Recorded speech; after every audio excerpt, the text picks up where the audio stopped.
works. I didn't. That's see, what I action didn't means. see the red. I didn't see the red thing. All right, here we go. All right. This guy. Every day with this guy. Good morning, everybody, and welcome once again to Basement Quest. We're in an undisclosed location right now because it's not our permanent location as of yet. We've sent the dog that way because he unplugged the camera once again. He's a good dog, but unfortunately he likes to unplug our stuff, just the way it goes. Not a podcast-friendly dog. He is not. He tries to be. It's kind of like in the old podcast that we did when my dog tried to do that all the time. I know. It was one of those things. But we once again want to welcome you guys here again to Basement Quest, and we'd like to give you that friendly warning or that friendly welcome, as we always like to do. Whether you are mashing them buttons, stroking that bus, or tossing them dice, we have your 6 on everything gaming. I am Michael Smith. And I am Eddie Jakes. And this is Basement Quest, as always. And we got some fun stuff for you tonight.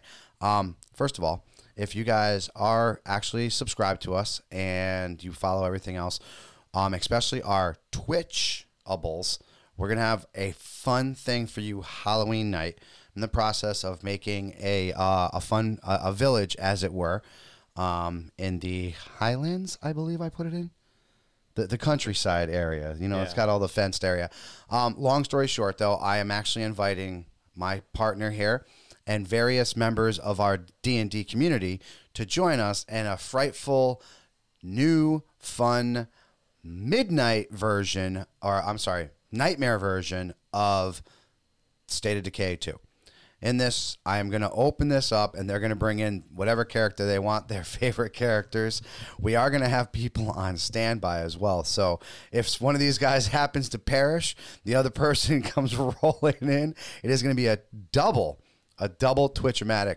One channel being with him and one channel being with me. We will be on the same server, obviously. We'll be together, but the other two people will be fluctuating out between people that we know, obviously, like I said, of our D&D group. So State of Decay is something that you really like to watch. We do have a fun video of the first time when we got back into this together, me and him personally, and I actually lost one of my main characters, the sheriff himself, actually, of my world. And I believe that video is still up there. It's pretty sad and tragic video. I don't know. I don't know if it is because Twitch changed. They're weird. They weird. Change their thing. Like the videos stayed up. Now they don't stay up. Right. I think you got to actually like. Yeah. Now you got to be like an affiliate or whatever. If you want the videos to stay there, yes. If not, you have to upload them to YouTube and they stay there. That's so how I'm most likely gonna restream to both Twitch and YouTube. Yeah, that's it. It's the only way to keep an archive. Make sure you get the archive going until you're an affiliate, right? Exactly. So we will have that rocking. So if you have either one of those, make sure you're subscribed to those, and make sure you're watching that night because it's going to be fun. And who knows, maybe if we have one of our watchers on there and you guys are super spooky and super cool, we might invite one of you guys to the world. You know, who knows? It'll be fun. But it is going to be played on Nightmare. The only thing I am going to keep not Nightmare is the supplies. I'm going to keep that, I think, just normal because I love the fact that, you know, the cars, I don't like the cars coming in smoking and, you know, you only hit like one zombie, they break apart. Sorry. Yeah. Sorry, that's just me. But a horde of what they call them, juggernauts, is going to be fun. Horde, I love a horde of the freaks too. Those things, unless your shot is on, dude, those things can moitalize you. So just something to look forward to. Halloween night, we're going to be doing that. That's going to be a fun Twitch thing for us. And speaking of twitching, one of the things I've been twitching a lot is obviously people come on that, oh, that's all you do is Sea of Thieves. Yes, because, you know, but it's not the only thing I do, but it is mostly the only thing I do right now. 90%. 90% of the time, yes, it is. But I'm sorry, this is the way. This is the way it goes. A gamer that I played with last night brought up a really good point. As a matter of fact, thank you for subscribing. Do we talk about LARPing? And what about LARPing? No, we personally do not LARP. We don't usually bring it up. LARPing, of course, as you know, is live action role playing. Essentially, it's you make a character and you go out into the world set aside, and the DM creates the world, and you get attacked and you fight, and if your character dies, you lose pretty much everything. So I did a little homework, just a little bit, because like I said, we don't usually do this. You know, that's not our I don't even know when we would have time. Our bag of tea, you know what I'm saying? Sort of say it's hard enough just to get at the table to roll the dice. Right? That's what I'm saying. Which he's got to do. He's the next one, by the way. And then, I know. And then he's got to give me 3 extra hours for my adventure to make up for. Yeah, exactly. Well, that's never happening again. You're right about that one, buddy. All right, so I came across this one list that I thought was great. Drunken Monkeys, first of all. You guys have never seen these guys. These guys are great. They come up with like top 15 lists and all this shit of just stupid D&D and role playing stuff. So this was their top 15 things that you want to make sure before you. Now, this isn't for us because we don't LARP. But if this is for you, if this is you out there watching this show right now and you're like, damn, that sounds fantastic. I am interested in LARPing. These are the top 15 rules that you should know about LARPing before you go out and LARP. So, number 1, don't be a mighty warrior. Be a warrior and be mighty. Nobody gives a rat's ass about your character's background or anything like that. That's the first thing you're going to learn. Number 2, exactly. Nobody cares about your background. So just go out there and whoop some ass. Number 3, and this is my personal favorite, you are not the Highlander. I don't need to explain this. If I have to explain this to you. We're gonna ignore the opening video to our show. You know how many people probably roll out there and say there can be only one when they're facing off against some goblins? I'm sure the goblins are sick of hearing Trust me, that won't be the last one. This is my personal favorite. No one likes an elf. You come out there with your Spock ears, unless you are really good at the fucking makeup, they look cheesy. And the first time you start sweating, oh God, they bend over. You usually regret picking elf. All right, you are not your vet pick. You are not your skill list. You are not your fucking lamies. You are not unique. You are all singing the same dance and the same fucking number.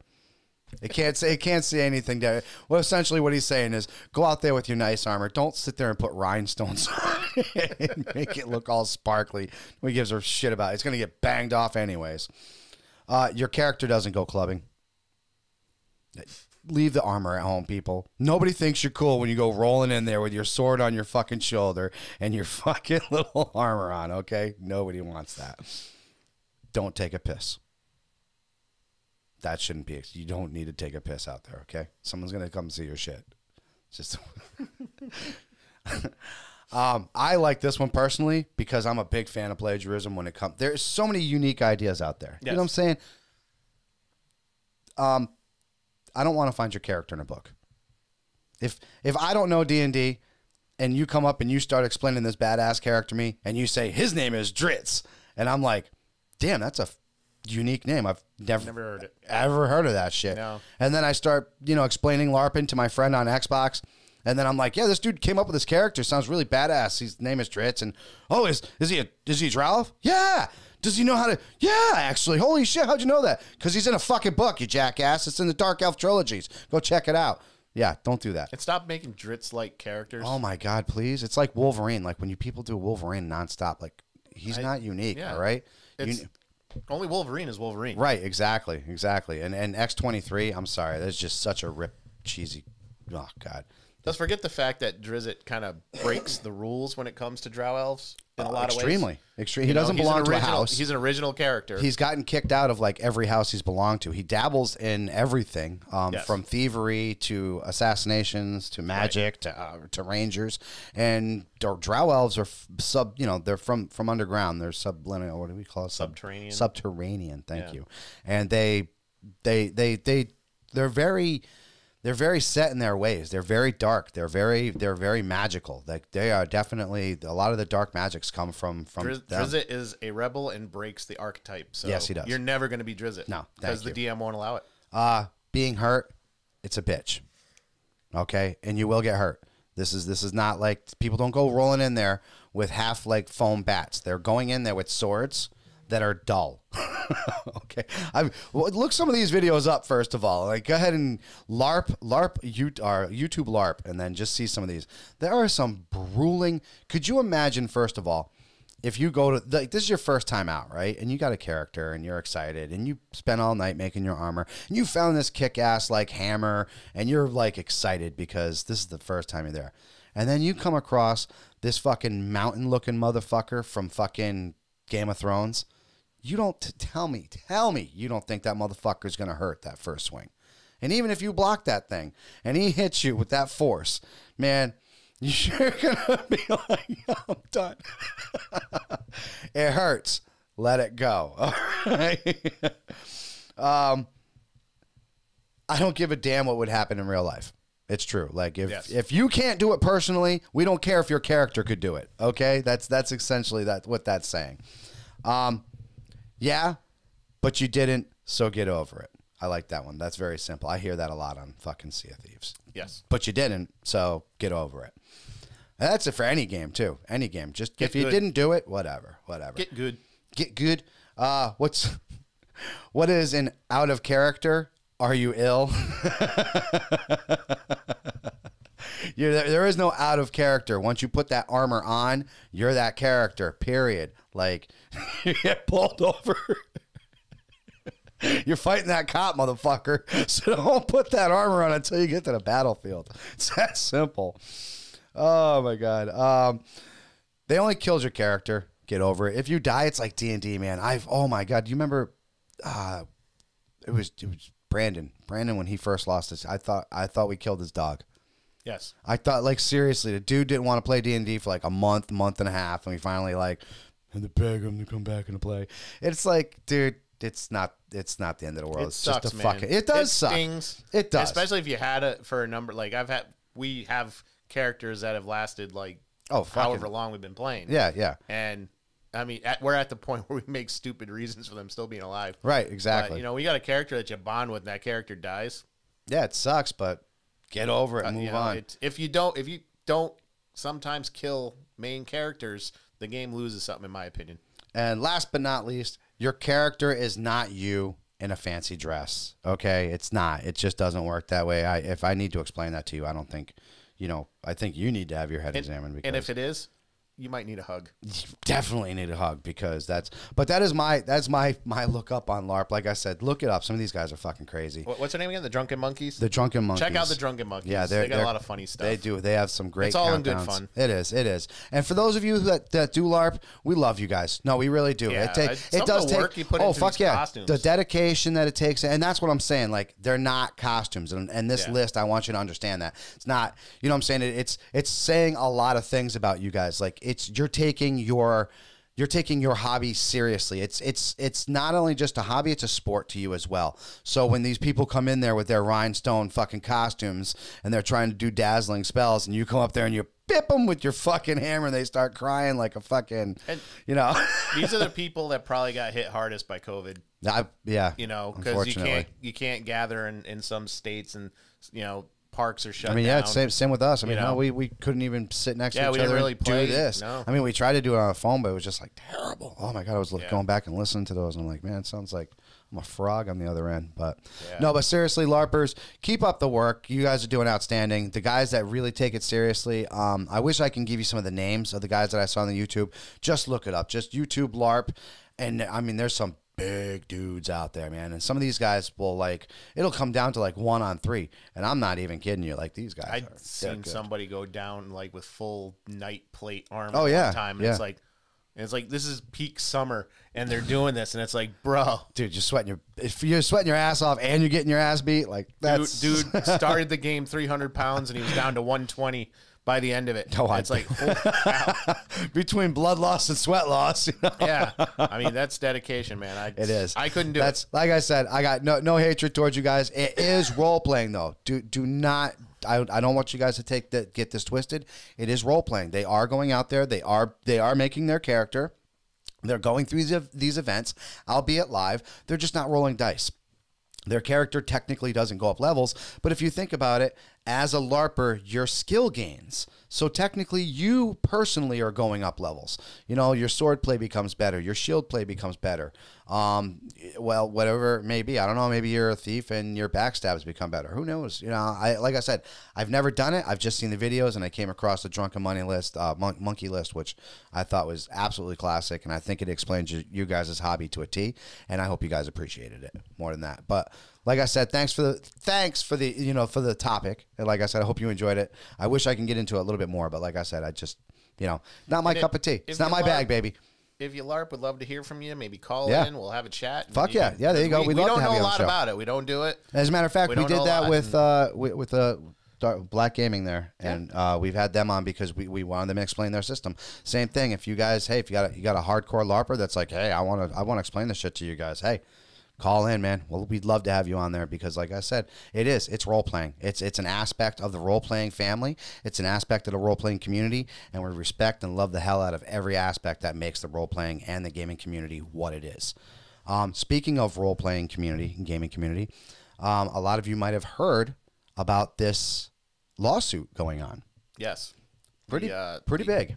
Should probably say their names real quick. Yeah. The pretty much the creators of Dragonlance are suing Wizard of the Coast. Tracy Hickman and Margaret Weis are suing Dungeons & Dragons publisher Wizard of the Coast for a breach of contract. According to court documents, the pair are working on a new trilogy of novels set in the Dragonlance universe. And if you remember, like 80s, maybe early 90s, those novels were it. Like that was the thing. That was the Dungeons & Dragons that was the novel. Dragons of Autumn Twilight. That was my favorite this one. This like pre-Forgotten Realms, pre-Salvatore, yes. when those novels really took off. Yes. This was the Dungeons & Dragons novel. And like Ed brought up before we even started recording, if you don't have the Draconians, I'm sorry, you don't have the Dragonborn race. It's plain and simple. The Dragonborn race is the Draconians, which were created by these people. This is one of many things that I've criticized Wizards of the Coast for. I think Wizards of the Coast have I mean, they pretty much discontinued the line. Let's keep in mind, it was TSR before Wizards of the Coast bought it as well as Hasbro. So it was TSR when Dragonlance was together when Forgotten Realms happened. Well, you know what I'm saying? In general, I've been really disappointed the way Wizard of the Coast handled the novels. For all the lines. I agree. You know, they handle it like they would a Hasbro game line. Right. And they're just manufacturing them and throwing them out there. And I think they kind of rode the coattails of a few authors instead of really opening it up. And once R.L. Salvatore. Salvatore is like the only one. Here's the thing: Salvatore is like the only one they still let write books for. Right. Like, he still writes Drizzt books. It's not under the Wizard of the Coast publisher, but it's like with HarperCollins and Wizard of the Coast or whatever. Mm-hmm. But the way Wizard of the Coast just totally turned their back on the novel line, focusing on Magic and board games. Right. Really. No, you're right. You're absolutely right. Good point, because they were just bringing out those board game intros to D&D where you would have like specific characters, and some people were actually buying those board games just to get exclusive miniatures.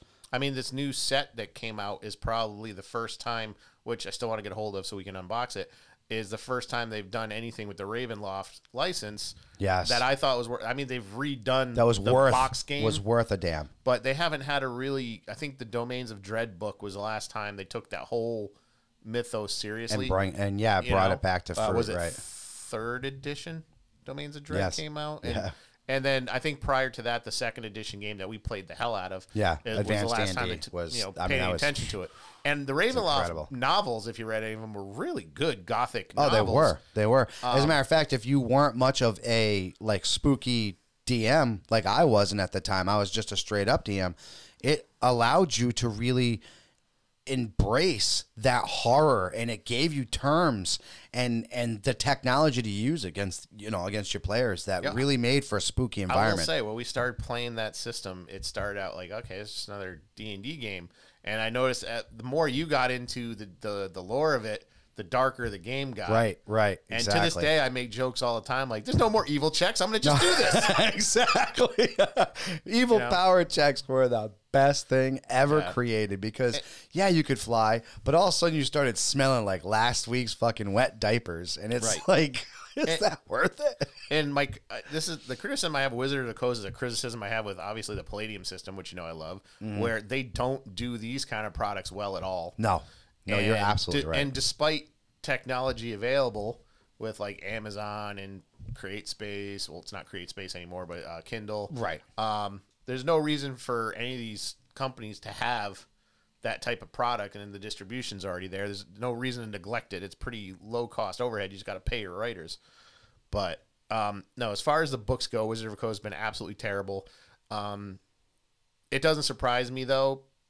This is not the first time. Even TSR, I think, has screwed over the creators of Dragonlance. No, exactly. So there's been ongoing problems and actually, the first time when it happened, I believe it was under TSR. Yeah, when they screwed him over. Gygax was still in charge. Right. Yes. And they took it. They took it with a grain of salt because they believed in this product and they believed that they were getting backed by a great company. I got the PDF of the actual court.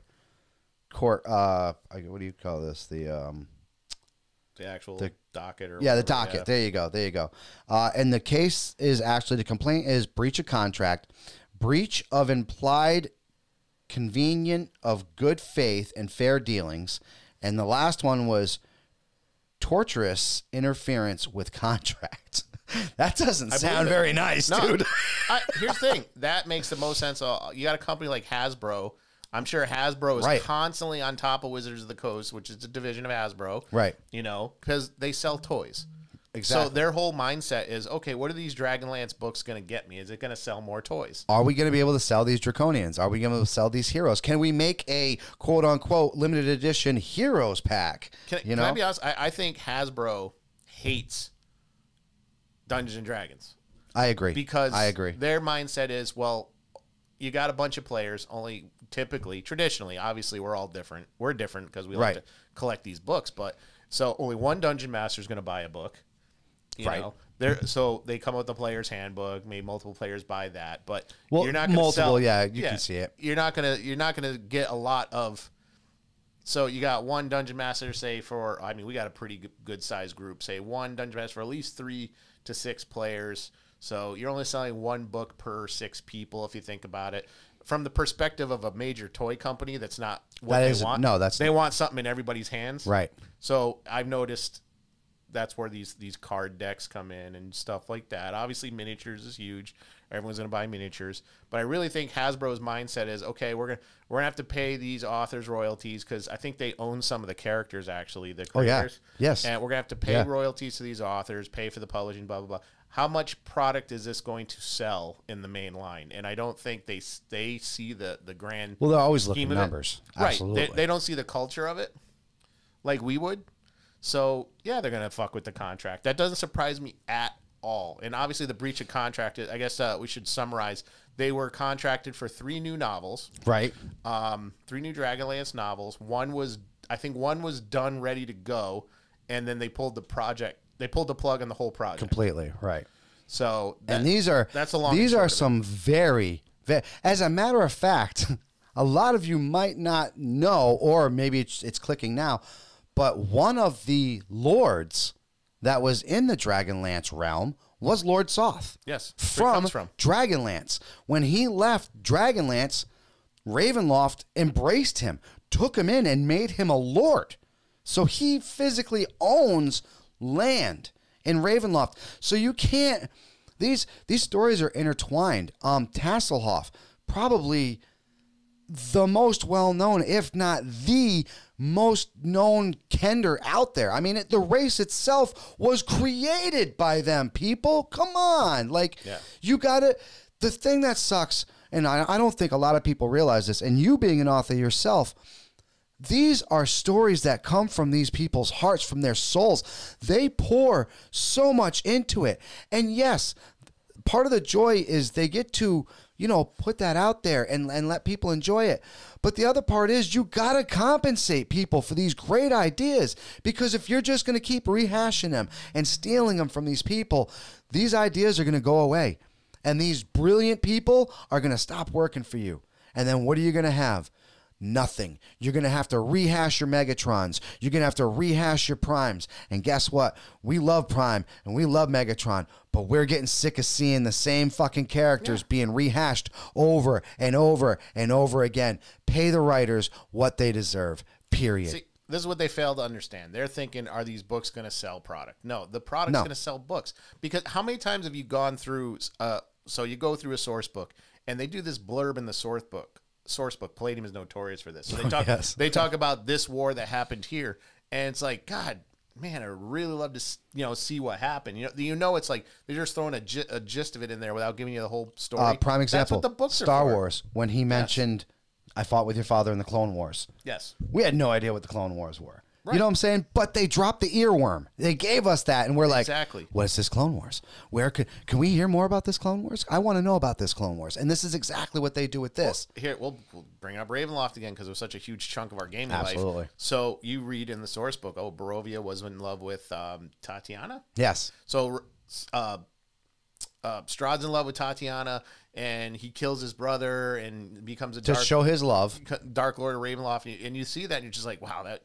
And it should be mentioned. Then the book comes out. Right. It should be mentioned that when he does this and kills his brother, he does this out of love for Tatiana to be with her forever because he misread it. But he's also old at this point. His brother was so much younger. He's fought so many. He's scarred. He's got all this stuff going on for him. So when he expresses his love to Tatiana, and Tatiana literally throws herself off the castle because she found out what this monster did, that turns him.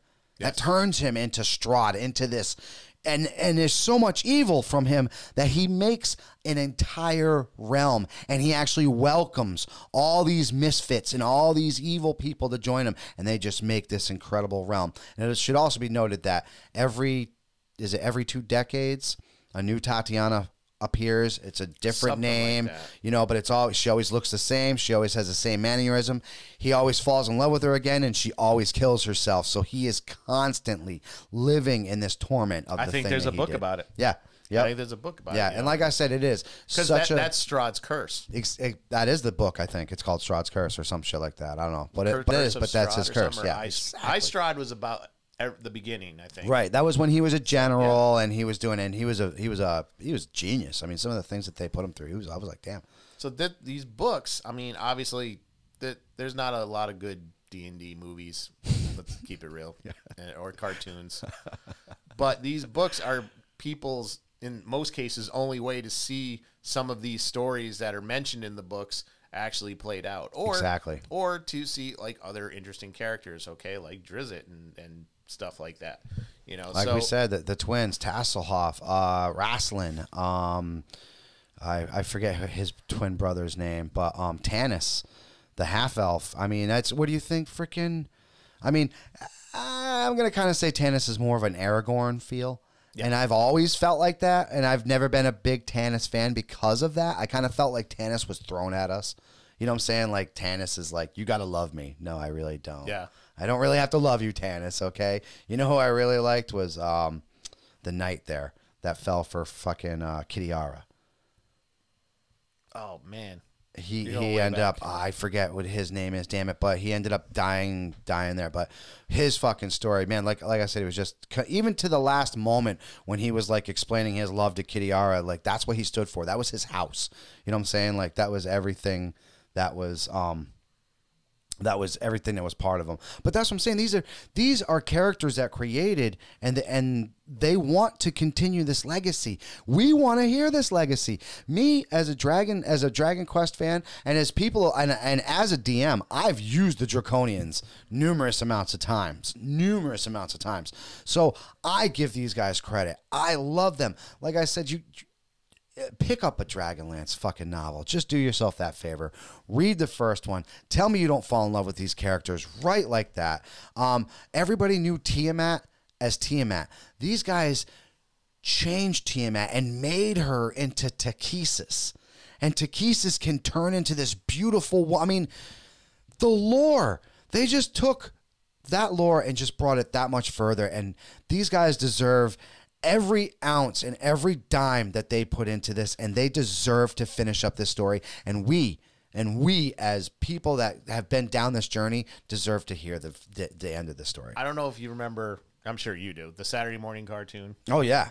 A lot of the characters they pulled for that cartoon were from Dragonlance. Of course. So despite Greyhawk being the default world yes. for Dungeons and Dragons, I've always Forgotten Realms. It's always been Dragonlance, Forgotten Realms. Forgotten Realms now, but Greyhawk was kind of the... No, you're absolutely right. No, when we first played Advanced Dungeons and Dragons, it was Greyhawk. Yeah, if you That's go exactly what they called it. Back to Greyhawk. that time with the cartoon, but the most interesting characters are pulled from Dragonlance. No, they absolutely are. They really and are.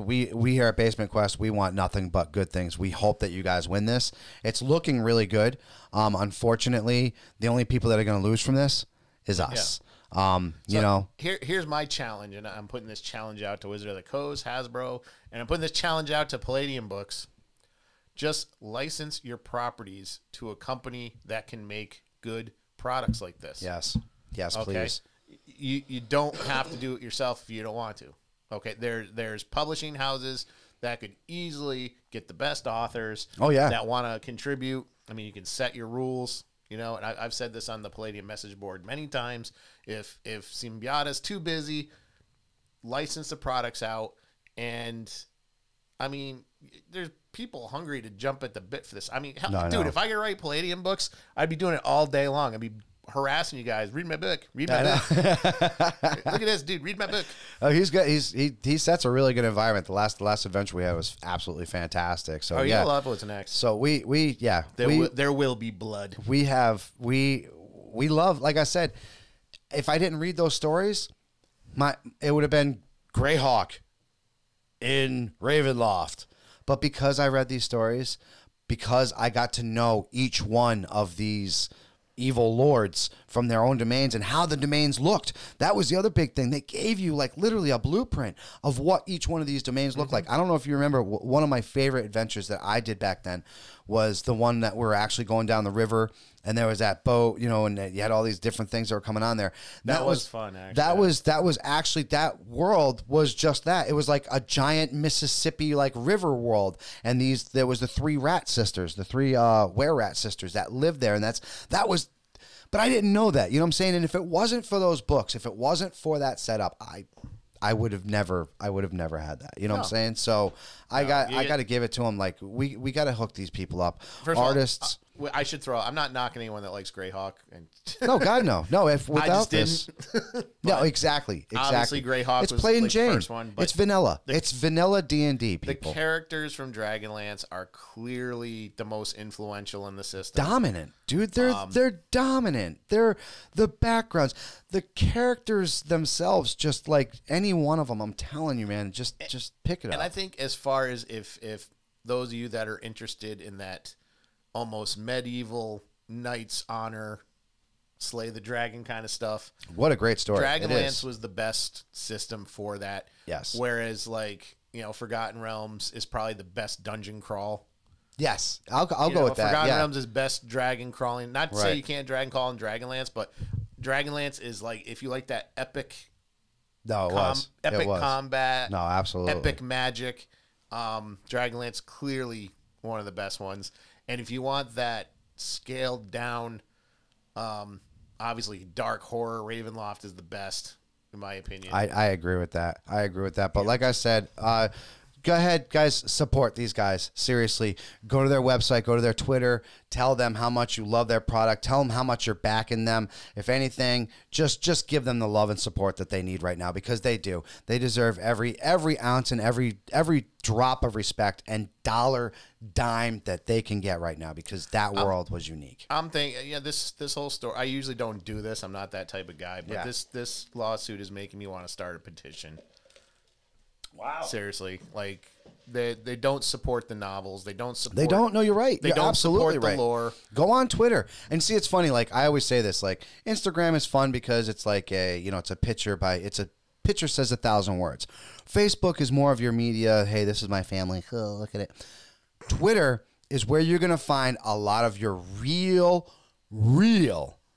words, because people just throw that shit out there and they're being honest. And a lot of you authors, we're hearing you on Twitter. You're angry, and you deserve to be angry because nobody is fucking paying the respect right now. And he's absolutely right.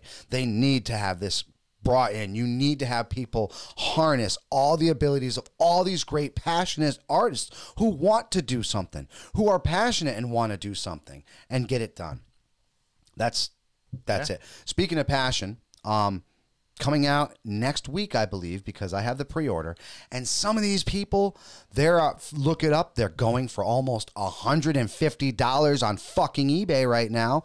I am talking about the new Eastman and Laird TMNT Ronin. Now, this is going to be, look at that shit, people. Oh, yeah. Hairs standing up.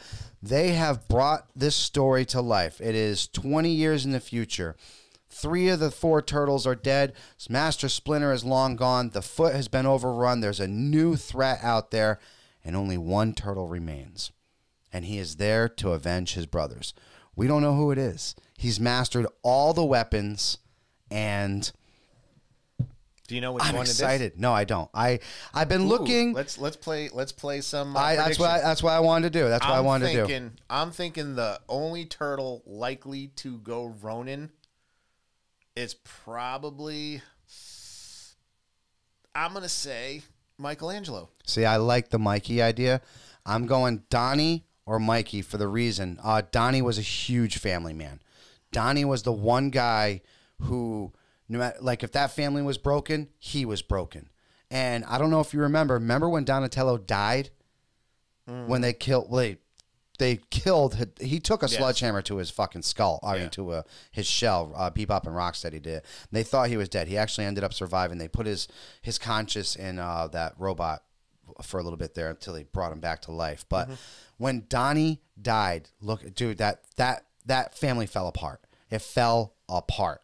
I think that would be cool, but I really like the Michelangelo idea. I'm thinking, and because he's a party guy and he's always taking light of every subject, a little immature. To see him go to this dark side, to see him go. I think it'd be interesting to see the character like Michelangelo, who's always the more, laid back, the fun guy, right? Exactly. Laughing about everything. Suddenly grow up instantly. He'd have to instantly grow up. Yeah, take that turn.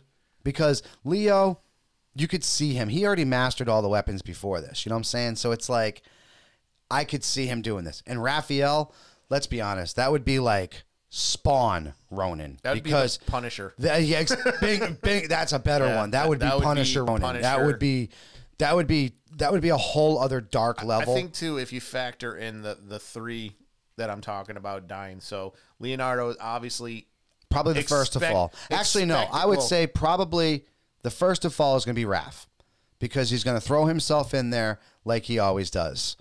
The next to fall is probably going to be Leonardo, because I'm thinking he's the last to fall. He might be the last to fall. And I think that's the trigger moment for Michelangelo. So I'm thinking Donatello first, probably defending the home. Right. I'm thinking Raphael, just because he's a brawler, rushing in too quick. Right. And I'm seeing Leonardo fall last, and that last where he sees Leo give fall him the sword is what makes him snap. Hands him the sword and be like, you have to carry on the family. Or he just sees him fall, and all of a sudden he's just like, he's alone and snapped, and yeah. So, I mean, if you guys, I don't know if you can get your hands on it. I had to pre-order this back when I first started hearing about this, and if you guys remember, we talked about this back in February. It got pushed back a couple months, but it's going to be released before, I believe it's the 28th of October is the actual release date. And I have a copy. It's going to be coming to me. I will be bringing it here. I'm going to let him read it. I'm going to read it. I'm going to love it. I believe it's a 6-part series. If not, it might be just a 5-part series. It's one of those, but they might have, maybe it was 5 at first and they increased it to 6. And that's why. Did Eastman and Laird work on this together? Yes. So, oh man. Yes, that's what I'm saying. That's why it gave me goosebumps, dude. And I'm telling you, this is and this folds right back to the Dragonlance thing. These guys are creating a story that only they can do. Yeah, you can have fan fiction. Yeah, me and him could turn around and we could come up with this kick-ass story. But guess what?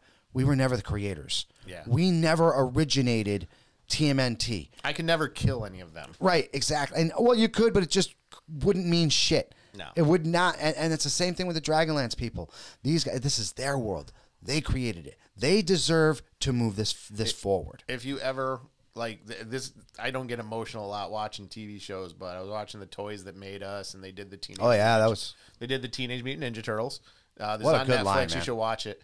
And they like Eastman and Laird are kind of separate interviews, this, that, and the other thing throughout the whole thing. And at the end of it, they actually meet up again. It's like the first time in like 20 years, and they're sitting there chatting and laughing, and they're like drawing together again, and you get so emotional. It's like these are the comics that I grew up with, and to see them potentially working together again absolutely fantastic, man. Absolutely fantastic. And like I said, I when I first heard about this, I was like a kid at a candy store, man. I was like, they're together? They're doing this together? You know what, though? I want to bring up something too, just on the business aspect of comic books and stuff. Like Peter Laird, who eventually Eastman sold his share to Laird. Laird sold it to Viacom or Nickelodeon. But he sold it under the caveat that he'd be allowed to still write comics under the Mirage Studios, which is smart. Smart because a lot of people just get rid of the image and get rid of the name, and then they never have any other play on it. If he had just sold it straight out, then he would you need permission to do comics for them and stuff, and he doesn't. That's part of the agreement. So him and Eastman can just jump right back in, and they can still continue to work on the iconic product they created, and that's just awesome. I'm excited. I can't wait. I am too. Like I said, 28th. I look it up on eBay. Some of these are getting sold for like $150. It's crazy. Because that's what people want, dude. To see the two. They've been wanting this. They're hungry for original stories, man. We're hungry. I'll be bold. We're hungry. I'm gonna be bold. These guys are the Jack Kirby of our generation. Yes. If you think about it. I will. You know? Their comics. When I first started reading these, and this got TMNT got me into things like Cry for Dawn and some of these other bigger names like your Dark Horses and shit like Pit. You know what I'm saying? Like that got me into like these darker ones because TMNT was that. It was that black and white, that raw, like it was in your face, and it was like so perfectly done. Just the art was so done right. The stories just had you hooked, man. I know they tried so hard in the movie to capture the farm scene. The first movie. Yeah, they tried so hard. If you ever read that comic, that farm scene when they had Master Splinter and it was just them, dude, and they had this moment where brothers just clicked, man. You're reading this and you're just feeling it. You're like, the passion is there that you're like, that's what brotherhood is about, bro. That's it right there. They captured it so perfectly. So and good on the movie studios for actually taking that scene, actually lifting from the comics and trying to. Yeah, they tried so hard to bring that. And I'll never forget when Leonardo was like, "It's time to go back," and it was like, you almost had me. You almost had me. But the comic will never. You can never get back what that comic did to you. The only problem with that scene in the movie is because obviously the comic it's so different. Yes. Why they're there. They're just there because they got their asses straight up beat. And Shredder was dead to their knowledge. Yes. And he comes back and he just whoops their ass and they barely get away. Exactly. They barely scrambled away. That was the thing with their lives. They thought they killed this dude and this guy came back and was like, "Oh no, this is my real power right now." And the whole farm thing was just them kind of rebuilding themselves, and then the Return to New York series comes out, which is the best. Awesome. That was TMNT at its finest, dude. That's at peak its Eastman finest. And Laird. Peak yes, Eastman and Laird absolutely. Right there. Absolutely. The art is the best. In my opinion, I think they finally got comfortable into the looks of the Ninja Turtles. Yes, they got away from the little weird note thing and stuff.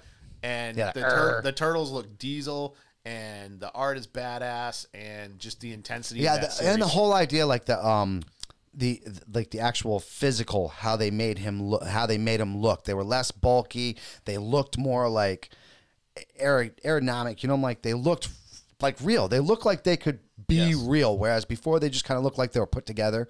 And it was like, oh, okay. It was almost silly at first, but the stories were so good. You had to. You kept reading, right? And then, like I said, that's peak Laird right there. It was, man. Which you know what, the graphic novels leave.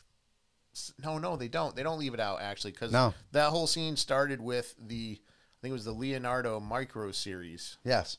And he's getting his ass kicked all over town, and then they end up at the farm, and that's where things really go down. Hit the fan. Yep, exactly. Yeah. Exactly. But yeah, check them out. Actually, you can get the collected books on Amazon. If you want, I'll drop some links. Yeah, that would be fantastic. Yeah. Do yourself, especially since you guys are locked up or whatever you're doing, take some time to read some good old stuff like this. If you've never seen this series, trust us.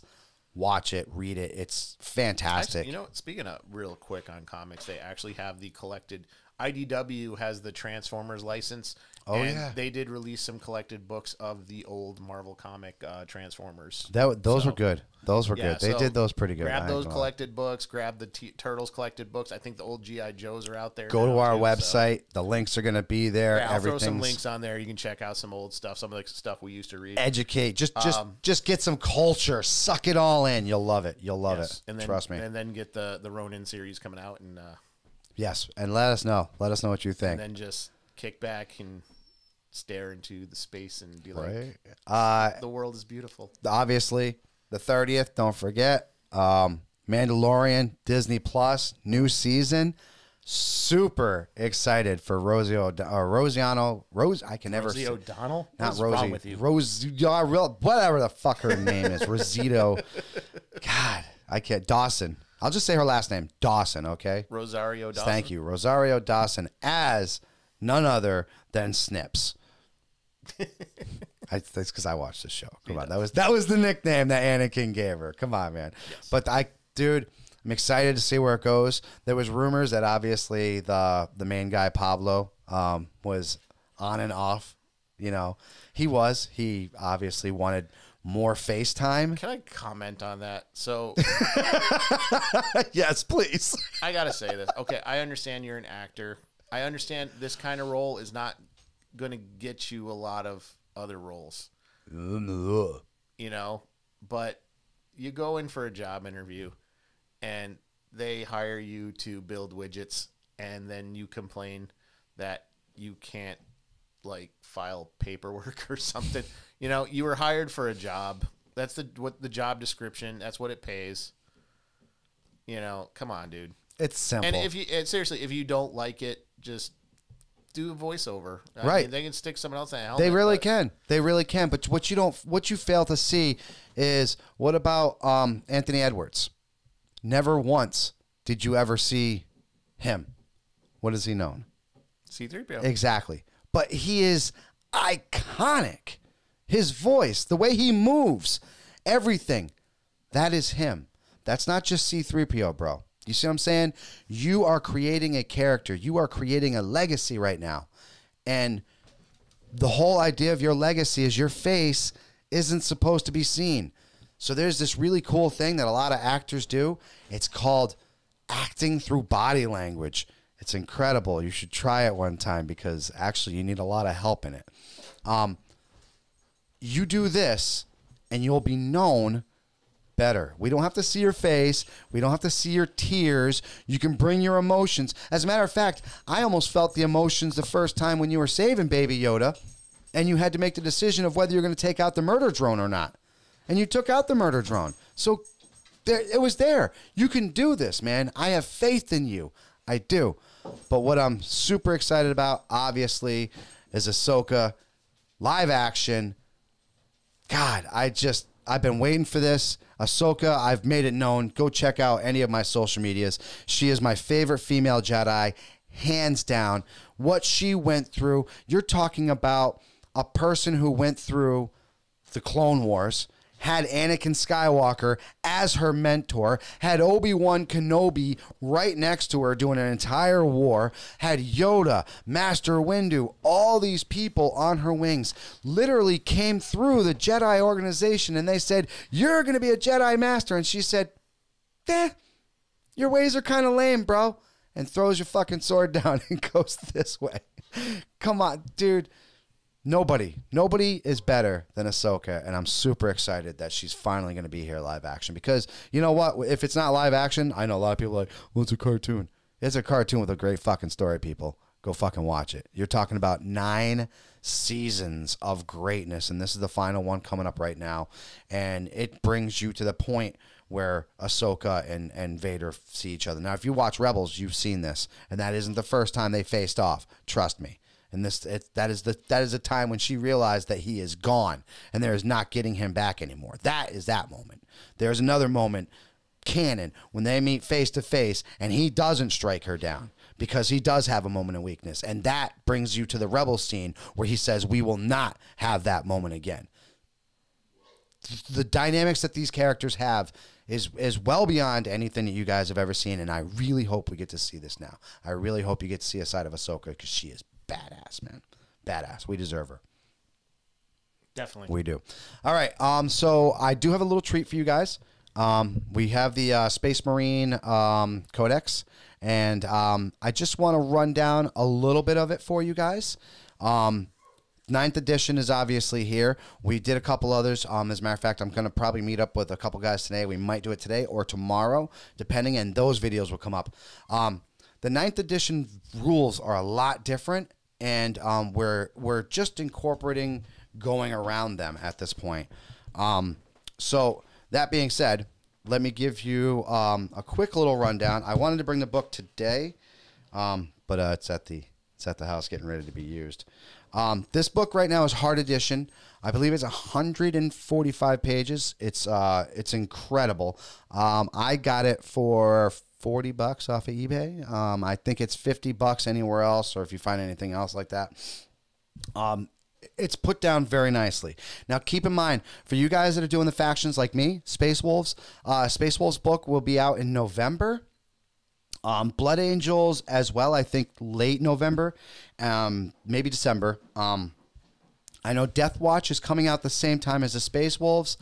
Unfortunately, Dark Angels Faithful, you will not be seeing a book till February, I believe. I know it's kind of depressing, but I think the way that they did it last time, it was Blood Angels first. Oh, no, it was Dark Angels first because you guys had the box set. So they kind of like fluctuate and bring it down. What I will say for you Dark Angels fans is the way that it usually works, if your codex comes out later, they usually have the rules tweaked by then and you have a good feeling of what's going on. Obviously, They Shall Know No Fear is back. It pretty much allows you to once again re-roll morale checks. Morale checks are a lot different now in 9th edition. You have one dice, you take what you lost, you roll over that. Those are the wounds that you take. It's attrition rules now, so it's a bit simplified, and it makes hand-to-hand a hell of a lot more brutal. Bolter Discipline lets you rapid-fire bolt weapons as long as they remain stationary. This has been changed for everything. Well, Terminators and Bikers, obviously, they don't have to remain stationary because they're considered as frontal movement. But the Centurion unit has been taken away from that, which obviously kind of is not a bad idea because they had bolters everywhere. I think heavy bolters everywhere, so you're getting that. Shock Assault, not all Marines get this. Actually, no, I'm sorry, they do. This is a Marine that charges in combat phase or is heroically intervened gets +1 to their attack. So if you have your veterans out there, or your intercessors that have the two attacks, Blood Claws, 2 attacks. Then you give them the Astartes sword, 3 attacks. They charge 4 attacks per guy, people, per guy. You rock like I do, a 15-man Blood Claw unit. Yikes. Yikes. Just saying.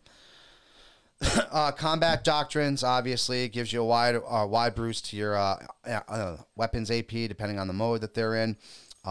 There's all kinds of different tactical advantages. One of the biggest differences to the 9th edition that I personally like is the ability to choose your second objectives. So when you first play the game, there's main objectives. The table is shrunk down too. If you guys are used to playing on that, there goes the buzzinator. If you guys are used to playing on the old school tables, they were the certain distance. They're really big, I think 8 by 6 bys. Now, depending on the points of the army, the table itself has shrunk down significantly. So you're talking about what used to be almost 6-hour games are turning into 2-3 hour games. Seriously, you can get a lot of games done in an afternoon. Totally worth it. Totally worth it, though, guys.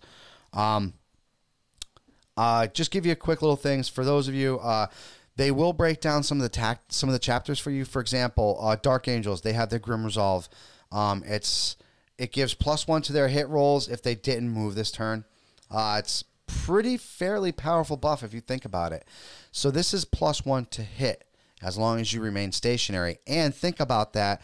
You have the bolter doctrines, which allow you to take that extra shot. So you're talking about a squad that has +1. So now they're hitting on 2s.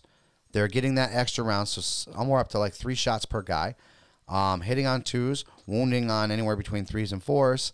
And that's not bad for bolter fire. Bolter fire. Crimson Fist, no matter the odds, gets +1 to hit shooting attacks against units that are 5 or more. Unfortunately, that's not going to work too well against people like, say, Chaos when they're running a broken up unit where there's only 5. But your units like, say, Orcs, Eldar when they're running like 20. That's nice. That means now you're hitting on 2s. That's a big number, people, because a lot of people don't realize Space Marines are more than vanilla. Your 3s to hit on shooting, 3s to hit in hand-to-hand, strength of 4, toughness of 4, saves of 3, sometimes feel no pains, re-roll fucking leaderships, re-roll to hits, some of the lightning claws out there, re-roll wounds. The Space Marines they're not slouches by any definition. Definitely not. So to give them a +1 to hit is a pretty big number, people. Pretty big number. Iron Hands didn't change much. Flesh is weak. That's still 5 up, feel no pain. For all your models, though, as if it's an Iron Hand, it's a 5 up, feel no pain. So that works, don't forget, on mortal wounds as well. So if you got 6 wounds and you have 3 up saves and you fail 2 of them, you get 2 more rolls. 5s, you don't take any of the wounds. So say you roll 1 5 and you roll a 3. Now those 6 wounds only turned into 1. Pretty big. Salamanders forged in battles, they get a -1 to their APs. Now, doesn't sound like a big thing, but when you're using something like a power sword, which is a -3 AP, now it becomes -4. If you're using bolters that have 0 AP, now it's -1. Now, the biggest thing that they like to use, melt-a-guns, -4. Now it's -5. There ain't nothing saving on that thing. That thing's taking full damage. Nice. I kind of feel like Salamanders got boned a little bit on that one. Raven Guard, they get the benefit of light cover. So even if they're out in the open, they still have +1 to cover. They have like this shadowy gloom around them. Death Watch, they get reroll missed to hit in melee combat against Xenos. Xenos. Aliens. You cheating bastard. Xenos. Okay? You don't get to reroll against Chaos. You don't get to reroll against demons. Eldar. Orcs. Tau. Xenos. Tyranids. Xenos. Aliens. So you're clear on this, because some of you Death Watch people out there, for real. So you're not saying it's aliens. It's not aliens. But it's aliens. It's aliens. White Scars, Imperial Fist, Blood Angels, Flesh Terrors, and Ultramarines are all put under their own separate thing, which you will find out. And, of course, my personal favorite, which is the ones that I'm using right now, Space Wolves. They are +1 to hit and melee any turn in which they charged. Now, keep in mind, they also have a +1 to attack for that already. So now they're hitting on 2s. They're getting their extra attack for charging. Like I said before, if you're using the Astartes swords, you get the extra attack there, as well as the -1 now, because that's a big thing. Astartes swords are -1 AP. They weren't before. They just gave you the extra attack.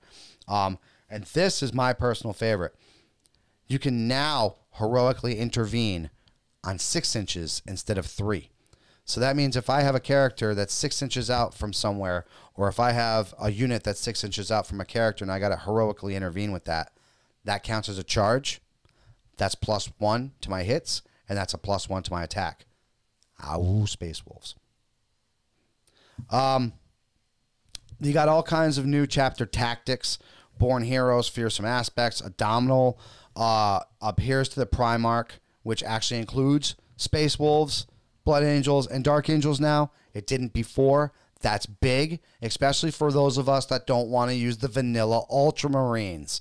Just because you made Bobby G a Primarch and he's out there doesn't mean every one of us want to use Ultramarines. Okay? The Ultramarines have never interested me. No, they're, I mean, we get it. They're blue. They have the dress blues like Marines. We get it. Okay. Like They're like the bourgeoisie of the fucking yeah, they are. Space Marines. They really are. You're right. Master Artisans, they let you re-roll a hit instead of re-roll to wound. They just flip-flop that. Preferred enemy, it actually gives you a choice between Chaos and Chaos Knights now. You have to specify that. You can't just say Chaos people because they are Chaos everything. So if you just say, my preferred enemy is Chaos, you're going to have to put a ... and then your faction, okay? Because you will not get your plus. They actually did a good job with this codex and wording shit. So if people read that thing and they're going to turn to you and say, well, dude, technically it says you have to write the faction as well. They're not wrong. Stop cheating. There's a reason why they're writing these things. Stealthy got a huge nerf. Not going to lie. The range is 18 instead of 12. So it benefits itself if you're using, I guess, what are those guys called again? The Raven Guard. They're Shadow Masters. So you'd have to kind of use it in conjunction with that to really be a big deal. This is one of the biggest things I absolutely love. Absolutely fucking love. And you can actually, for command points, I'm sorry, for actual points, you can turn your captain into a chapter master. You could turn your chaplain into a master of sanctuary. Your librarian to a chief librarian. Your tech marine into a master of the forge. An ancient into a chapter ancient. A company champion into a chapter champion. In perspective, it's anywhere to make a chapter master. It's like 40 points. So you do pay for it. The good news is, though, you get a lot of bonuses. For example, if you make that apothecary, a chief apothecary, he can now raise Space Marines from the dead back to 3 wounds. Imagine putting him on a bike with those Outrider bikes, which are the new Primarch bikes that have 3 wounds and a toughness of 5. He's bringing those back with 3 wounds. Not only that, and expect this to get nerfed. They have these new ATV vehicles. The Space Marines have new ATV vehicles with the big guns on the back. These things have 8 wounds, toughness of 5, strength of 5, the ballistic skill of 3. 8 wounds. That apothecary can technically bring that guy back. 8 wounds full. That's kind of a big deal, people. Kind of a big deal. So something you want to think about. Just real quick, the Master of Sanity. He actually gives a massive overhaul. He gives +1 to sight and lineages, which overall, instead of just doing like the 6 inches, it does like a 12 inch. The Master of the Forge is big now. He can actually, now you have to actually be next to the vehicle. You can't be 3 inches away like the old rules, which I like, because before they would say, oh, you're 3 inches away, you're repairing the vehicle. No, you got tools. You're a mechanic. You kind of have to be inside the machine. I can't be over here fixing my machine three feet away. They got to be base to base, and I'm glad they fixed that. But the buffs are much better. They can actually gain back more wounds, and they can do so many more things. The power claw on his back no longer is a -1. It doesn't count as a power fist, which makes sense. It's part of his brain. It's not like he's literally trying to hunker this thing up. So, big changes there. If you guys like the chapter ancient, for example, you can actually have one whole unit instead of just before it was like one unit could fire after they died, or one model. Now you can have one unit if you have the chapter ancient. Really big changes, some great changes, as a matter of fact. Data sheets obviously have came over a lot. One of the biggest things and one of the biggest changes that you'll notice that I loved, Space Marines now have 2 wounds. What does that do for Primaris, you say? The Primaris stay the same. It's all about the weapons choices, people. The Primaris are very adept at bolter weapons. They have 3 variety of bolter weapons that you can use now, and any one of them. They have the auxiliary grenade, which allows you to add 30 inches to any grenade. So that's a frag grenade, that's a crack grenade, that's any other grenade that you can carry that you can shoot 36 inches. Nobody else in this world can do that. So, yes, they do lose their luster of, having the 2 wounds. Why am I going to use these? Simple. if you want to have the old school Space Marines with the ability to have power fists, lightning claws, thunder hammers, plasma guns, melt-a-guns, all those options, you're going to have to use those troops. If you want to use bolter fire and have a steadfast group, then you're going to go for the Primaris. It's all about how you play and how you want to play, and they really made an emphasis on that. Your Lords, now they have everything. They have every armor that you can think of, the Terminator armors, the Grievous armors, everything's there. It's all point system is set out for you. It's absolutely done up perfectly. You cannot miss it out better. The lore, the science, everything is there. Terminators now, 3 attacks, big. I mean, three wounds. That's big. That's something that we in the community have been asking for a long time. Chaos players, you know it's coming your way. All right, you know you're getting your 3 wounds. It might not be right now, but Terminators are Terminators. You're going to get your 3 wounds. You're going to get your 2 wounds for your regular troops. That's going to happen. So now your Berserkers are going to be that much more stable, that much more favorable. What does that say for the Thousand Sons now? Because they already had the extra wound. That's going to be pretty impressive. That means they're going to have 3 now. So we'll see how that goes. The biggest, let me wrap this up real quick. Like I said, you can go online. This actually, I'll give you guys the website if you want to check it out. Goonhammer is the group that I go to, and they usually do a really good preview on these things. They will break down everything for you. All you got to do is look it up. It's the latest edition. It's Goonhammer Review, Codex Space Marine, 9th edition. Check these guys out. They'll really break it down for you. Everything's there, all the rules. You can't miss it out.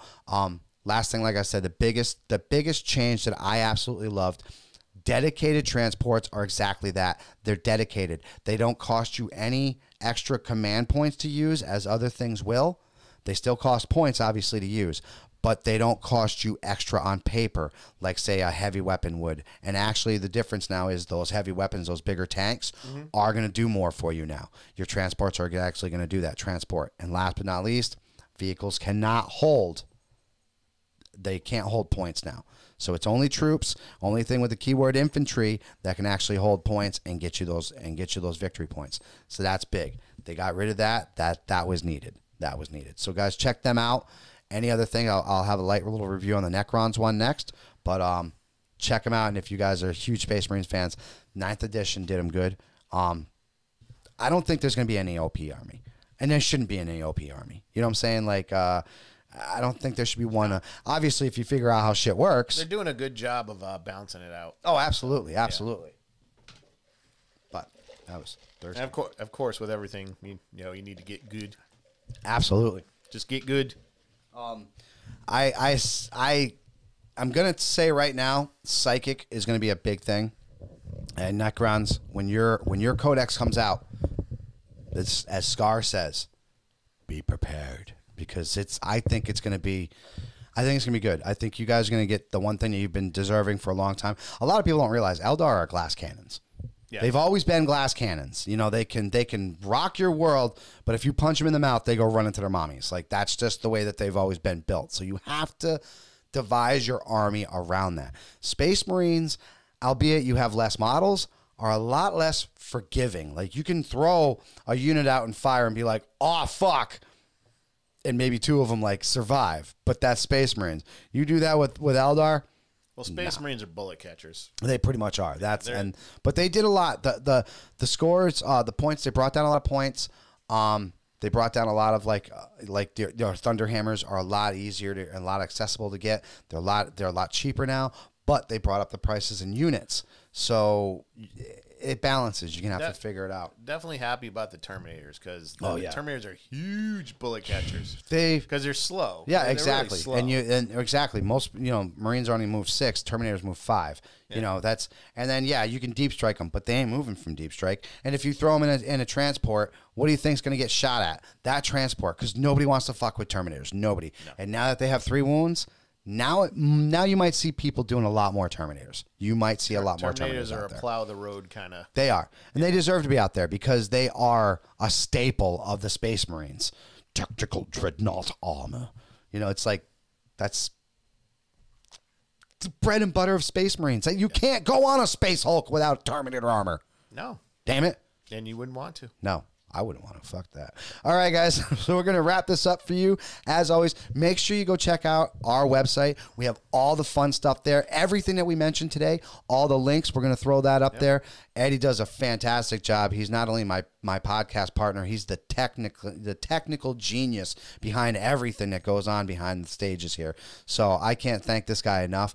And seriously, everything that's there, it's from our Twitches, from the YouTube, the subscriptions to our YouTube channel, links to, I think, our Instagram, which I need the password, by the way, for that one, because for some reason it reset me and I forgot it. So I can't. That's why I haven't been posting pictures. Yeah, I haven't posted pictures on that one. Actually, we've been neglecting a lot of stuff. That's why I actually went to go put some pictures on there, and I'm like, oh shit, I don't know it. So I'm gonna need that.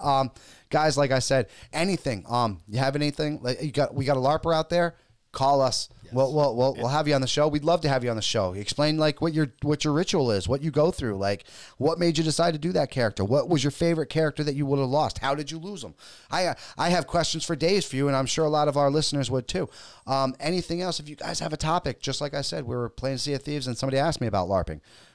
We'll hit up anything, dude. We love games. Anything about games, the gaming world, the gaming community, we're a big part of it, and we are going to continue to be a big part of this world. We want to bring anything that we can to this table for you guys. We love this world. We've been, like I said, we've been a part of this world since Leisure Suit Larry, King's Quest, Police Quest. I mean, dude, we've been Ninja Gaiden on the original. He used to do the voiceovers, for crying out loud. Gaming is in our blood, man. We are here to entertain you, and we look forward to doing it every single week. As always, please consider leaving a review on iTunes if you use Apple Podcasts. Unfortunately, use Apple Podcasts, it's the only thing that moves us. It's the only thing that moves us. You can leave a review on Stitcher. Oh yeah, Stitcher's picking up. Stitcher Jim. Yeah, Stitcher and Apple Podcasts. You can leave reviews. Anywhere else that you listen to it, just share it online.